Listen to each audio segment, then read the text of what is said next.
Well, good evening, all. Ira Epstein with your financial market wrap-up, and this wrap-up is for the evening of Tuesday, the 9th of September, 2025. And the time right now, we're about 5:40 p.m. Central Time. Gold, this is a bounce. It dropped $30 in the reopening of the market. Silver market's down, but flat. It didn't go anywhere one way or the other. You're all over the board with the NASDAQ up and the S&P, but you're down pretty good in the Dow and in the Russell. So they're giving back a little bit of their gains. You're pretty flat in all the energies. Now, the U.S. is feeling out Europe right now, trying to find out how far they want to put tariffs, potentially, didn't say they're doing it, on China and India for buying Russian oil. In other words, we're saying, smartly so, by the way, give the president credit on this, hey, you guys want to go after those two for everything? It's on your doorstep, not mine. Do you want to do anything to stop Russia from getting those billions of dollars? And by the way, if you do that, how do you intend on doing it? Because you guys are buying Russian natural gas yourself, and some of the countries there that are NATO members are actually buying some of the oil. So how do you do it? I like that the president did that because he's sending a message to China, to India, and Russia. Everybody's looking now, how do they go about attacking this situation? It's got to be uncomfortable for Russia at some point. You know, Russia's been able to get around all this because they have found new buyers for their energy. If they did this, first off, you know, China could hit back with the materials. They can go with the magnets and the raw earths and do that, rare earths. They can do all that. We'll see just what happens. I got something in my eyes, so the words are weird right now. In the bonds and the notes, the market's sort of neutral. Breaking back a little bit in the futures as everybody wants to see what the PPI and CPI numbers look like. Now, we are going to get the PPI tomorrow. So when you look at it, you start off at 6 in the morning with the Mortgage Bankers Association indices, but then we get to the Producer Price Index for August. Now, they think final demand came out at up 0.3 for the month over, and that would be over July. And they look for core PPI up 0.3 compared to July as well. Wholesale inventories coming out. As you can see, June's was up 0.1. They're looking to see if July's are up a little bit. In other words, are we building inventory? We know we're not importing that much from China. Imports, and I wrote this in my full letter, were down 1/3 just last period. And that's according to China's numbers, not to the U.S. numbers. So that's important. Oracle on fire. So the reason I have this here for you to take a look at, Oracle did not beat on earnings or revenue.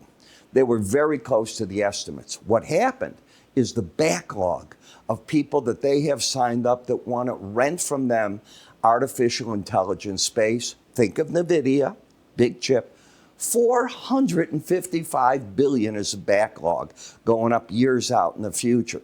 Now, that may not turn into the big profit they make on some of the other products, but it brings them into the suite of products that Oracle has, and there's always bleed over. You know how that works. So it also proves that the Johnny-come-latelys can do it, and it also proves how brilliant Larry Ellison is he's reinvented Oracle one more time. I, of course, like it because when the F1 racing goes on, I see the Oracle on the back of the cars, which I love. And remember, the boating racing, I mean, he's involved in a lot of things. All right, so if we could, let's look at the S&P. First off, if you finish just this way, you have an all-time high settlement. You haven't come out of all this yet. I pointed this out yesterday, and I'm not narrowing this up to make it something it isn't. The market is making the higher lows, higher highs, but it's not launching to the upside one more time. Rather, it's hanging in the neighborhood of the 18-day average of closes and near the upper Bollinger Band for the resistance point. In addition, when you look at the momentum, you're overbought. So somebody like me is looking, hey, are we going to get a pullback in the market that might be interesting? But I don't think I'm all excited about buying in overbought markets, or maybe the right word is deploying new money in overbought markets. Same thing in the NASDAQ. You're approaching the resistance of the upper Bollinger Band. You're overbought. That does not mean you can't go higher. Embed, and I'm willing to get involved even higher than this. But without that, you look at what you've got, you look at the playing field, maybe there's better places to put some dollars. When you look at the Dow, higher lows, higher highs, and again overbought, it could rally up maybe to the 46,000 level, but you got to be careful right here as you're in overbought territory. And in the Russell, the market is trying to maintain its embedded reading. Now, it swung the swing line into downtrends. Lower highs, lower lows, outside day down today. So if it takes out today, Tuesday's high, I think the market goes on to the upper Bollinger Band. If it doesn't, and you lose this embedded reading, I think you pull back to the 18-day average for regrouping. In the DAX is correcting an oversold condition, but the trend is still down until you take out the highs of Monday. And at that point, I'd look for the resistance at the 18-day average, goes over 44.70. I'm friendly, don't, and I'm still in the bear camp in the market. In the 10-year notes, look where you're running into the resistance. Again, the swing line now has lower highs, lower lows, but it's embedded. So far, the pullback is a buying opportunity the way that I teach charting. In the 2-year notes, not the case. You lost the bullish embedded reading. My work says that the odds favor, unless it re-embeds, that price and the 18-day average are probably going to try to make a run at each other. In the dollar, I see a nothing to do. You're caught at the upper band to the lower band, these black dashed lines.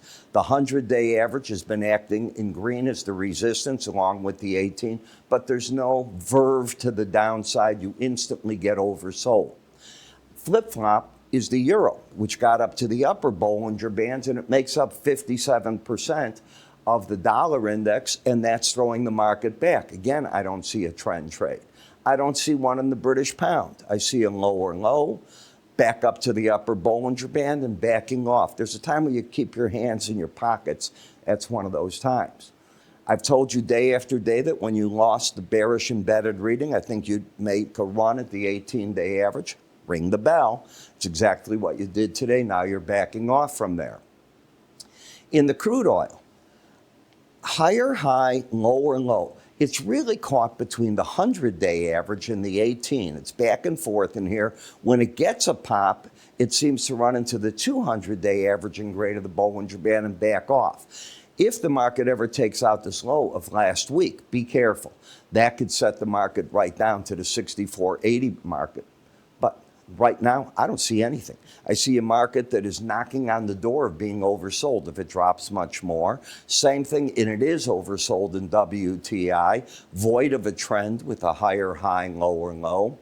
Gasoline still up here, and I know I said I'd start looking at heating oil, but I wanted to get another day of this in there. But lower low, higher high, nothing to do. And as I told you, I think you're making a short-term top, an attempt at least at one, in the natural gas at the upper Bollinger Band. So join me in the mornings in my subscriber videos when I'm going to say buy here, sell there, do this, do that, and it's aggressive. And that's what I think so many of you want. I can't do that in these videos. I cannot, the government says, without you signing all kinds of things, but as my subscribers in the morning, you can, and I'm able to do that.